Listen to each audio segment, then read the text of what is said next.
Welcome to the wonderful world of wellness with Dr. Andy Mencia. This medical program heard from 7 to 7:30 each Saturday right here on WSBR 740 AM is brought to you by the Adult and Geriatric Center under the medical direction of geriatrician Dr. Andy Mencia. So good morning. It is the sun. Oh, look, the sunrise. So you're having earlier sunrises. That's really nice. I guess we're going to have a few thunderstorms out there, yeah. but on the shore, so nothing here. It looks good. Driving to Boca was a breeze. It was nice. Yeah, it was. You see, that's true. Except for when I came, it was really raining this morning, and rain in the dark is very dangerous. It's dangerous, yes. So I'm very careful. Something you told me about you having a lot of people that you're recommending to go to hypnotherapy. That's kind of unusual for a medical doctor to do that. Not anymore. Well, I take that back. That's not true. Years ago, that's a joke. That was a joke. Today, someone like you who believes, whether it was the laser therapy or you believe in all the various modalities, all the various forms of what our human makeup can handle. Us as physicians, medical doctors, of course, we are scientists. We get trained in the science of things, what had been proven, what have not been proven. And then, we have an ethical obligation to look at reality. And if you look at a lot of the treatment that we use nowadays, and you read, well, how does this drug works to prevent the migraine? Or how does this medication help me stop smoking?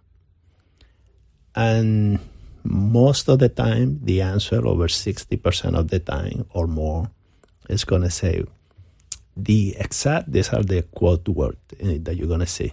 The exact mechanism of action is unknown. But we think that it's going to do this or it's going to do that. Really? And many drugs, we really don't know how they work. So, you have to go back and say, well, there is something called the placebo effect. So you give a person a sugar pill for high blood pressure, and the blood pressure can come down. And it's called the placebo effect. It's because we gave you something. So the psyche is very powerful. Our mind is extremely powerful. Then I know as a martial artist, as a Taekwondo grandmaster, I know that we underutilize our brain. The potential of the brain, the kind of thing we can do with our brain without touching somebody, transmitting a message. The kind of thing the brain can do is amazing. And some people call it magical. It's not magical. It's just that we are ignorant on the potential of our own body, our own brain. So I tell you, as a martial artist, when I'm able to walk barefooted on broken glass and not to cut myself, as I'm able to take my physician hands and take a nail and drive it through wood, it's what we call mind over matter. So the mind take control, and you are able to manipulate the matter without damaging the body. So the potential of the brain is amazing. It's incredible. And to give you an example, before you do that, how long did it take you to train to be able to do that, to get your mind to do that? Oh, years, many years, because it's a matter of first, you start learning, then you start rehearsing, practicing, and you keep practicing, then you start developing confidence that, hey, I think I can do that. I remember the very first time my master told me to walk on glass. I was debating, do I stop training here? You're terrified. Is he trying to get rid of me?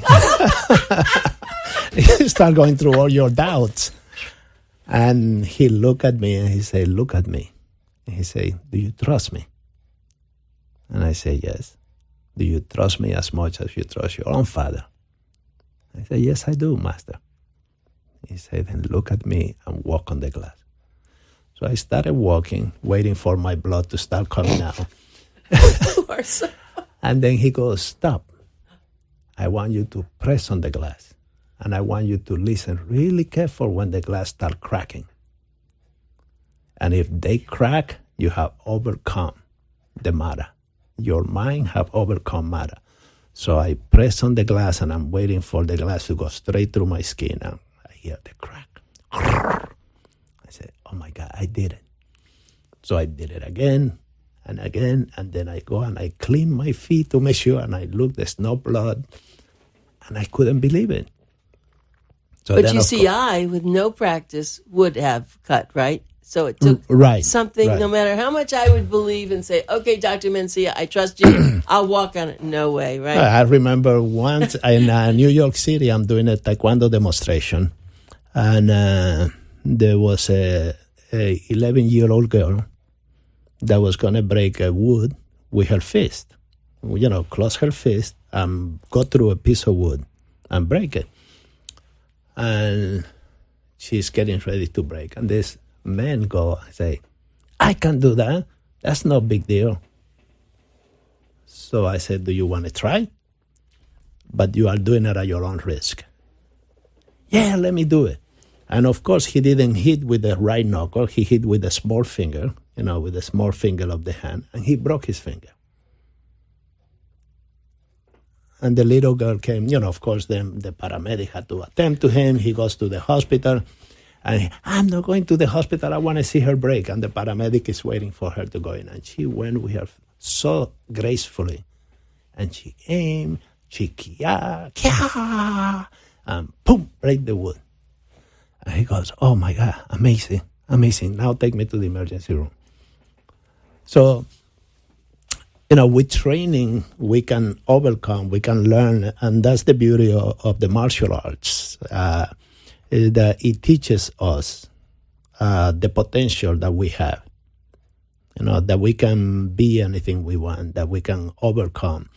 And a lot of people ask me, you know, Dr. Mencia, how did you get, you know, to grow so big so fast? You know, in my first 4 years of being in South Florida, I opened my first center. And I say, well, I usually thank my martial art background, because it's all about the discipline, the perseverance, the indomitable spirit. So when you have those things, you can overcome anything in life. And there are so many examples that we have out there, so many examples of things. You see people, a woman that the car go down and she lift the car to save her baby. In everyday life, if you just got a job and you're developing a core, I say, oh my God, I cannot take off from work. I just started working. And you will psychologically tune yourself up to tune your immune system to fight that core, because you cannot be sick. Whereas a person that don't really care about the job, don't really care about whether they make the money or not, they get a paycheck or not, if the paycheck is going to be less, they don't care if it's the same or less or what have you. They all take a day off. They take 2-3 days off. So a lot of times the mind is so powerful that it can help us overcome gastroenteritis, where your body is, you know, emptying itself in diarrhea every 5 minutes. You can overcome all of that by tuning the mind, and the mind will work with the immune system and bring up the spirit and the aura around you to put you at peace. I think we have to have a new slogan. Go to Dr. Mencia's, the Adult and Geriatric Care, the AGI, sorry, I'm so bad. No, a tune-up shop. Go get a tune-up. Get a tune-up. Well, the beauty is these are things we can do at home. Yeah, these are things that we need to really do at home. And I used to give seminars on how to rehearse and practice like we're doing now, to teach people what is it that, you know, you can do to train your body and train your mind. You don't have to learn how to kick and punch. You just have to do the meditation and how to work with your body to overcome all of this, you know, and become a better inner person. Is that Because- why you actually recommend hypnotherapy? Because isn't hypnosis using your mind, but someone's helping you, directing you? Yeah, well, like Simone Freud said, you have the conscious, the subconscious, the id. The conscious is what we are aware of. I'm aware of the jacket that you are wearing, your earrings, your lipstick, because we can see that. But all of that goes in the conscious. My subconscious maybe pick up your watch that my conscious didn't even look at. So if tomorrow I see that watch in the store, I say, I seen that watch before. Where did I see this watch before? Or you go to a place that your conscious say, I never been here, but your subconscious is telling you, it looks like I've been here before. And it could be a completely different country. And you say like, I've been here before. So the subconscious is very interesting because a lot of information from childhood and some culture will tell you even before from other lives. Your subconscious will carry this. So it's like a coffin with all your secrets put away. So when we look at hypnotherapy, we go into the subconscious. And it's not making you jump like a monkey hypnotherapy. That's what we hear in commercial hypnotherapy. Medical hypnotherapy, we go to the subconscious and we open that coffin. And we say, why is it that you are getting fat? Why is it that you're smoking? Why is it that at 18 you still peeing on the bed? So we go to that subconscious and we fix it so that you stop doing what you don't want to do. Now, what is interesting, the subconscious is like a house with a door that is locked. So if the person, let's say husband and wife, and this is one of the patients that we have, I had a husband and wife that came to the office, and the husband smoked, like he's a chain smoker, and he's very successful. And the wife used to work with me as a nurse, used to be one of my nurses. And she got promoted, and a friend of mine that is a gynecologist said, I need her. She's so good. Can I have her? Sure. So, she still worked with her, and now she became a manager at the other office. And she brought her husband in. She said, Dr. Mencia, I want you to help my husband stop smoking. I need him to stop. My son doesn't smoke. I don't smoke. Only he smokes. And I hate the smell in my apartment. So I said, we can try hypnotherapy or we can try medication. Oh, no, I'm not taking pills. I'd rather do the hypnotherapy. So she paid for him. And when he went to see my hypnotherapist, the first thing she asked, why are you here? He said, my wife wants me to stop smoking. Yeah, right. How about you? Yeah, I'm not ready, but I'll do it for her just to please her. So she said, go downstairs and tell Patricia to give you your money back. I'm not going to see you. Right. And I developed so much respect for her. Somebody else would say, this is going to be an easy money for me, and he's going to go away. He's going to go and smoke in the parking lot. But she said, I'm not going to see you, because she knows that house door is not ready to be open. So therefore, it's a lot of things that we can do with hypnotherapy. So many things you can do for your body with the hypnotherapy. And migraines and all of these conditions that we are seeing in the rise. And by working with the subconscious, we can alleviate and even cure. Because I tell you, I get so many patients that come and get the treatment, and they do one section, let's say for smoking. One section, they stop. But they really wanted to. But they have to want to do it. And I tell them, I say, listen, I'm your doctor. I'm not here to judge you. I'm not God. So whenever you are ready, think of me. Come in and I will help you. But you have to be ready.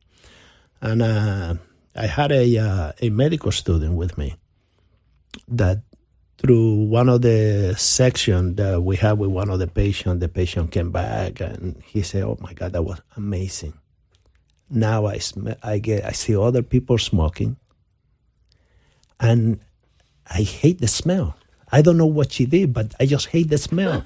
Right after the hypnotherapy, I cannot stand the smell of cigarette. And he said he took his car and got a car wash next door to my office because he hated the way the car smelled. So he'd say, clean it really good, clean it inside. I don't want, and they really did a detail on his car to get, the nicotine impregnated all over the seats and what have you, to help him with that. And then the student that was with me, so another patient that wanted to lose weight, and she was like amazed how much weight she's losing. I'm not taking any medication. All I do, I follow what I learned and why I was eating the way I was eating. Some people say, I get stressed out and I eat. I get depressed and I eat. I get overwhelmed at work and I have to eat. So she came in and she said, I can't believe how much weight I'm losing and how good I feel now. And how I detect the way I, used to eat. I threw things out of my fridge that cost me money, but I just threw it out because I just hated to see it there. And she sat down with me and she said, Dr. Mencia, can I talk to you privately? I said, sure. He said, I have a problem. He said, you notice I don't have no eyelashes? And I said, well, I really didn't notice because you wear the makeup. He said, look, I had no eyelashes. I pulled my eyelashes. In my eyebrow, I pull my hair. And then in my head, where people cannot see, I pull the hair on my head. Anywhere where she got hair, she just go around pulling hair. And it's a psychiatric condition. And if you read the book in psychiatry, it's basically there's very little treatment that we know. Some people get anti-anxiety medication, antidepressant. And I told her, I said, you are a doctor. For you to be taking antipsychotic medication and anti-anxiety medication, it's sort of like it does not match. So why don't you do the hypnotherapy? And I said, that's what I wanted to know. Do you think it's going to help me? I said, I really don't know. But we can ask her. So I asked Pam, I said, Pam, what do you think? She said, absolutely yes. And she said, I have already treated cases like that. Oh, yes, it can help. Okay, so now that we believe you, tell us what happens in that in the section. Tell us when you go in and explain it so people are not afraid, and that maybe people are afraid they're going to have to tell everything that they don't want to tell. No, right? exactly. Yes, exactly right. The first thing is that hypnotherapy is like acupuncture. It's like getting a massage. It's very much depending on the technician, on the person executing. So if you go to a hypnotherapist that is not well experienced, don't have that experience of what they're doing, how to treat different conditions, it's not a cookie cutter. So first of all, you have to have somebody that really know what they're doing.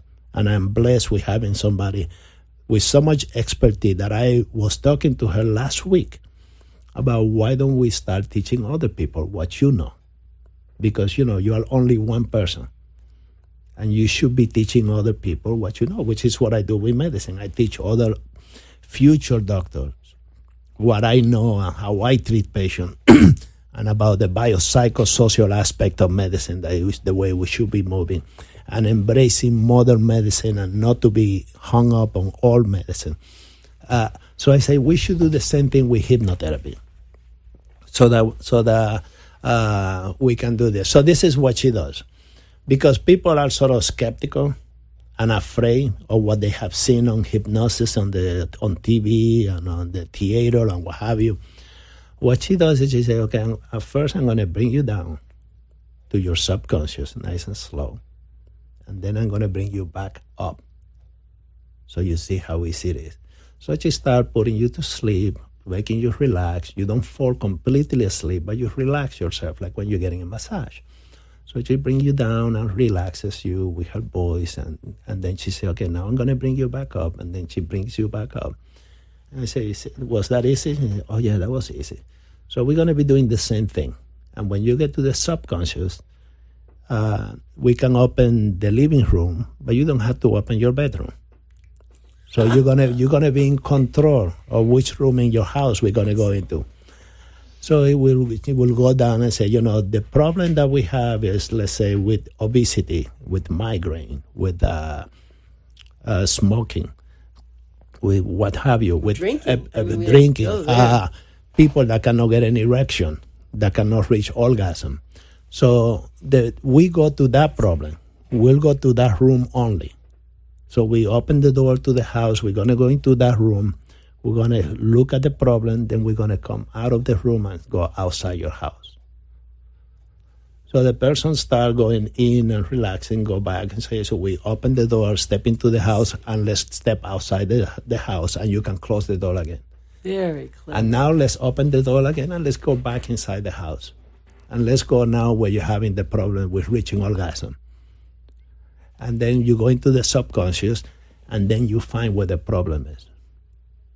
And then sometimes the solution is so simple that we say, okay, now there's a little black box right here. You want to open that box. And you're going to take that problem and put it inside the box. And you're going to close it and lock it up. And then you come out of the room and come out of the house and go back to your conscious, and you let the patient go. And they just leave that room free like a bird. So, do you do this yourself? But I mean, not I don't there. practice. I know you can't practice it. I don't practice. I have some knowledge, because I do the meditation and what have you. But the training that Pam has with hypnotherapy and her technique, if she start teaching, I probably would be one of her first students to learn, because I love this kind of thing. Wow, I know. This is very exciting. Let me give you some information. Of course, Dr. Andy Mencia, our regular guest on his, we have a show and we call it The Wonderful World of Wellness. And he's the founder of the AGI Medical and Dental Centers. The original is in Fort Lauderdale, and then the next one is in Boynton Beach. And to call him for an appointment, 954-489-1345, 954-489-1345. Remember, they do have home visit services available for homebound patients. Their website is agifl.com, agifl.com. Read the articles every month. They're pretty interesting. This other one we just had for September was on flossing, and boy, I floss, but I wasn't as regular. Now I really floss all the time. It's really important to do that, and you have such wonderful people that you bring in here. But one thing that we have to remember: get your flu shot, and I don't think you should get it at a pharmacy. I think you should go to someone. You should go to, yes. Oh yes, because the record is there, and in case something you don't feel well, that it can all be tracked. It can be tracked. You don't want to go back to Walgreens and say, I had my flu shot a week ago, and look, I have this big thing on my arm. And, right. Yeah, right. And they are different, different flu shot and different pneumonia shot. And, the doctor won't know what you got. They say, okay, I got one of my vaccination. Which one did you get? I think it was the flu.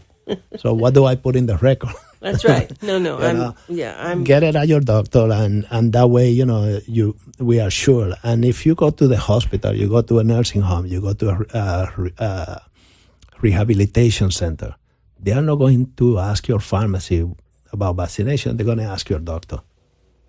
Yeah. So keep your healthcare sort of centralized. Something I have to share with you. I don't know how I heard about this. So I was talking to some doctor. I think one down in Aventura, and they're now open on Saturday mornings. And I thought to myself, oh boy, here it goes. It's of course you started. This was unheard of. It was like Friday at 5:00. They're out of their office. Done. They're not back till Monday. I was having a wonderful conversation with Dr. Michael Chen, who was one of our guests, about telemedicine. Yes. And I'm so convinced of that being the future of medicine, because just this week I had this patient, a veteran disabled, and he lives in Kendall. And he asked his power of attorney, he said, I want you to get me in your car, and I want you to drive me to Fort Lauderdale to AGI. I said, what is AGI? That's where my doctor is. I want you to drive me there. So he got in the car, and he came all the way. And everybody, because he's a homebound patient, people know him over the phone. So I hear the commotion in the waiting room. Oh, my God, Mr. So-and-so. Oh, my God, you are here. Oh, you are so tall. And you are, oh, why you are in the wheelchair? And so on and so on and so on. Oh, what a great and story. And he made this trip. And I was like talking with Dr. Chen yesterday. And I said, how wonderful to telemedicine. I'm going to be able to look at this guy. He's going to be able to look at me. Because he said, if I see you, everything is going to be okay. Sure. I trust you. I know everything is going to be fine. Sure. And he was praising Tina, who works for the homebound patient. And he was saying, like, I've been asking for a power wheelchair for years since I came back from the war. And I keep getting denied. Tina got it approved. Oh, that's a wonderful story. Oh, my God, my hair stood up, and I was so pleased, so happy.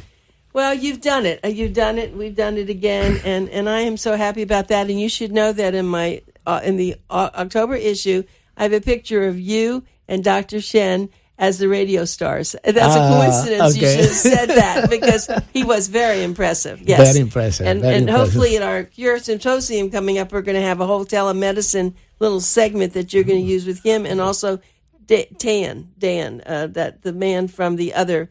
Oh, company. yes, Tan, or whatever. Dennis Tan. Tan. Yes. Yeah, so, my brother from another mother. Right.